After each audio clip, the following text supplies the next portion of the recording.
Maying gabi ka na itong tanan, ho? Amen. Nakadawat na ba ang tanan? Naglibog mo ba kung unsa na dawat? Basin na ito mga ang ayuda sa gobyerno nga 5K. Bitaw ang tanan, nakadawat na ba sa kaluwasan? Amen. Maayo, kay magubad kita sa pagsangyaw sa pulong sa Ginoo. Labi na atong mga katawhan nga wala pa masayod sa kaluwasan. Yes. Mamaliyog ko nga manindog ang tanan kay magampo kita. O Diyos nga langit mong amahan, Diyos sa kahangturan, salamat nining kagabion nga imong gihatag kanamo. Salamat sa safety sa tanang panahon nga among naangkon sa maayong panglawas ug sa mga grasya nga among nadawat. Lord, salamat sa privilege nga gihatag ni Pastor James diri kanako sa pagwali sa imong balaanong pulong. Giyahay ako, O Diyos, sa imong balaang espiritu sa pagsaysay sa imong pulong. Wala ako'y mahimo kung wala ang imong tabang ug usab sa mga Kristohanon nga matinud-anon diha kanimo hatagi usab sila og wisdom sa pagsabot sa imong mga pulong. In Jesus name, amen. Amen. Ang title sa itong mensahe mao kini The Call of an Evangelist. Wow. Ang meaning guys sa evangelist a person who seek to convert others to the Christian faith, especially by public preaching Yes. or the spreading of the Christian gospel by public preaching, personal witness. Kita di ay naanabilong sa evangelist. Dili lang di ay kay atong pastor lang atong pasagdan. Right. Mismo kita magtinabangay. Amen. Kay atong basahon ang atong bersikulo nga nagpamatuod nga kita nabilong sa evangelist. Palihog ug abli sa inyong Biblia sa Ephesians 4:11. Episo 4:11. Naana ka mo? Okay, atong basahon. And he gives some apostles, and some prophets, and some evangelists, and some pastor and teachers. So kita wala ta nabilong ni ining apostle. Wa pud ta nabilong diri sa pastor kay na naman si Pastor James, wa pud ta nabilong sa teachers. So na ta nabilong nini sa evangelist. So kita day tanan kinahanglan gayud di ay nga modala usab sa pulong sa Dios. Labi na ang kaluwasan kay daghan kayong mga katawhan karon nga makaluluoy in taon kayo. Ang ilang pagtuo nga sila luwas na kay gumikan sa mayong mga buhat. Hilabi na sa mga paghatag sa mga buluhaton diya sa simbahan. Labi na sa mga kwarta. Apan subo kay palandong nga kini mga tawhana kung mawala manggali sigurado sa impyerno paingon. Apan ani aman kita gisugo sa Ginoo suma sa iyang pulong nga atong nabasa karon nga kita usab ka evangelist. So kinahanglan gayud nga magtinabangay kita. Kung mahimo mangadto kita dito sa kadalanan. Naaman tay mga pamilya, atong suginlan, atong kaparentihan. Yes. O atong mga kamiguhan. So subo kay nga pipila lang gyud kita nga mosangyaw sa pulong sa Ginoo. Pero kung magtinabangay ta, pwede kay na mahimo nato nga daghang kalag nga atong maluwas. Atong basahon sa Ephesians 4:7. Ay sorry. Okay. 4:7. Ephesians chapter 4 verse 7. Okay, atong basahon. But unto every one of us is given grace according to the measure of the gift. So, kuan day apan ang tagsa-tagsa kanato gihatagan sa grasya ingon sa taksanan sa gasa ni Ginoong Kristo. So kinahanglan gayud diay kita kay gitagaan naman ta kita og grasya sa Ginoo nga mao ang kaluwasan. So nganon dili man nato ni ipaambit sa uban. So atong basahon og padayon dinhi sa Ephesians 4:11. Ay sorry. Matthew 28:19. Matthew 28:19. Go ye therefore and teach all nations, baptizing them in the name of the Father, of the Son, and of the Holy Ghost. So, kung no, kinahanglan day kita nga mangadto gayud kita ug manudlo kita didto sa kadalanan, kabalayan ug sa atong mga kaila. Kay mismo si Ginoong Hesukristo nagsugo gayud kanato. Itong padayonon sa pagbasa diri sa Romans 10:14. Romans 10:14.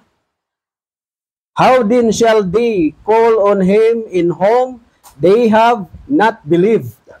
And how shall they believe in him of whom they have not heard?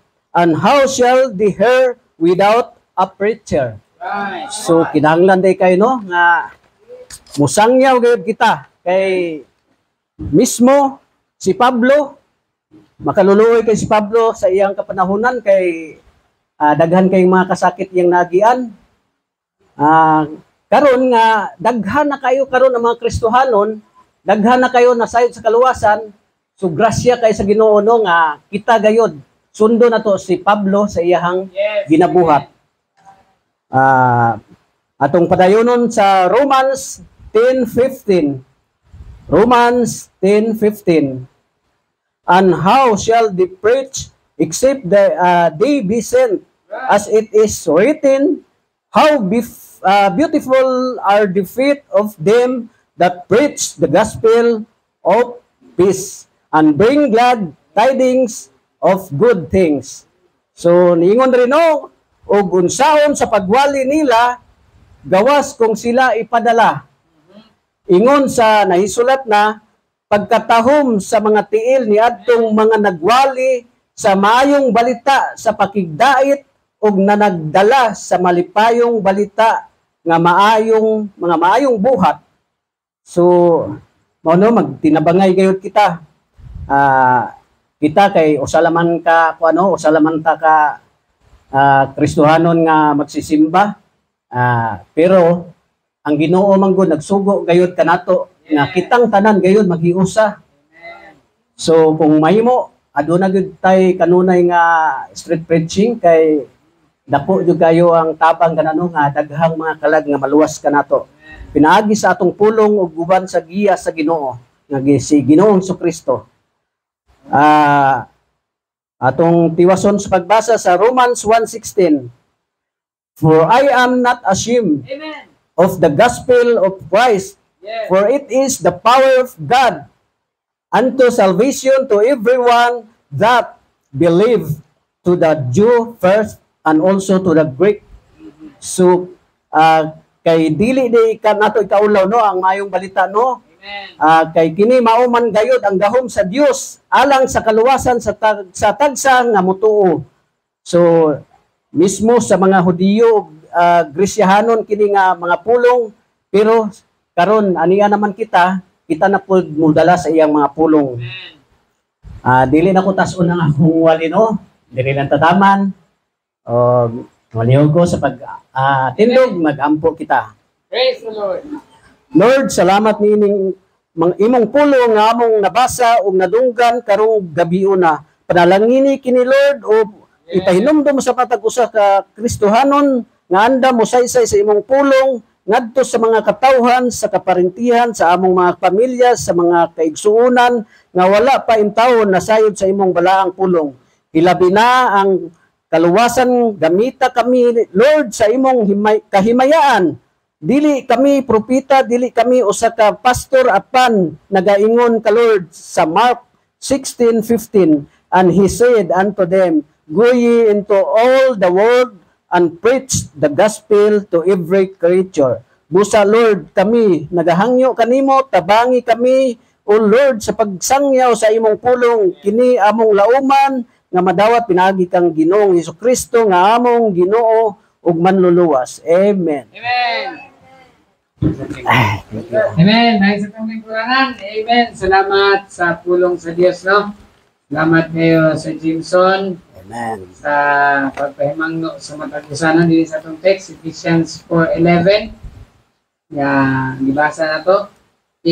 And he gave some apostles and some prophets. Dili ka apostoles, dili ka propeta, pero yung pa sa pulong sa Diyos, and some evangelists. So, dili ka apostoles, propeta, but we can be an evangelist. Amen? Ang evangelist, makinig, kapakailak sa pulong sa Diyos. Musulti sa pulong, muwali, mutudlo sa pulong. Kung sa pagkod, and some pastors. Kinundong ko sa mga urban churches bitaw nga nagapil ko prayer and fasting sa ilang pasubilyo last month. Na usa ka membro sa simbahan ni Pastor Jordan, Pastor Sani. Kailan siguro si Brother Ace ani. Ito bitaw ng pastor na karon si itong Pastor Joel. Oh, si Pastor Joel usa siya ka empleyado sa kasi pigirin siguro to siya sinaligan sa dako ng pigirin. And then ingabot ang time nga nagitawag siya sa Ginoo. Iyang gibiyaan iyang trabaho.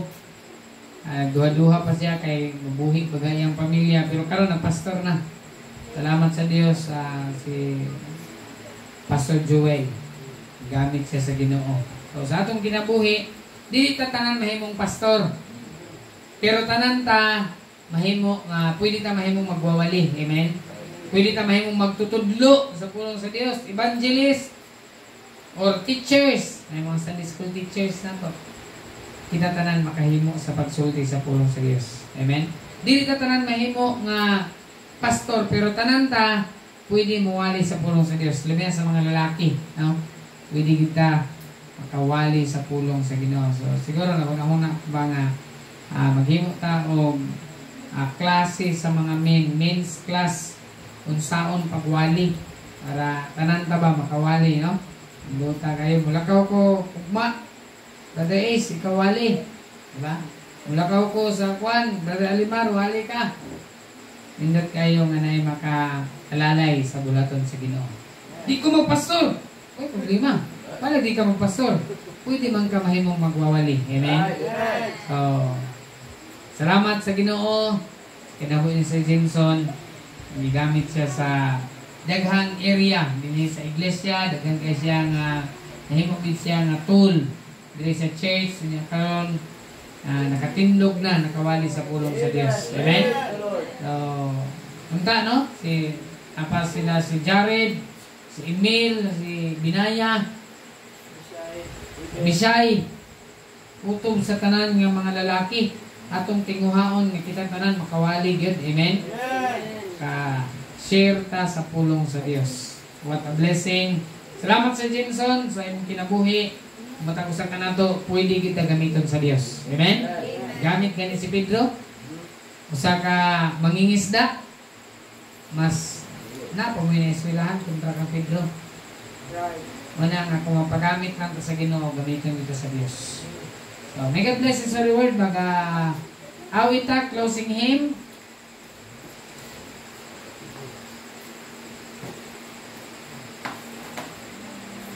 Itong kopya dito.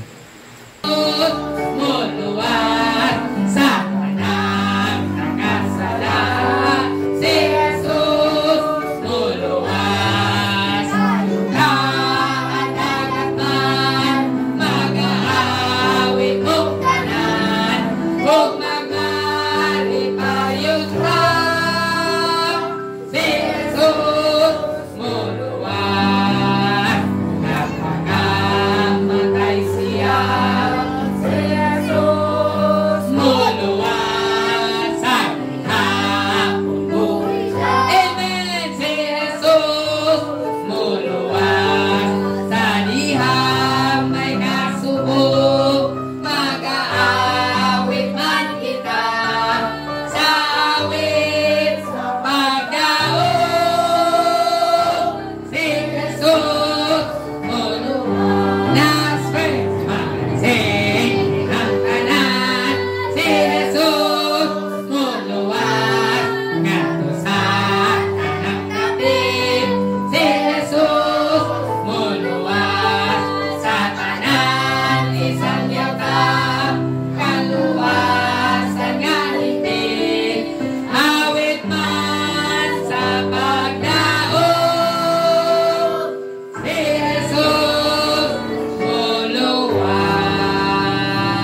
si Jesus muluwas. Let's pray, O Dios nga labing gamhanan.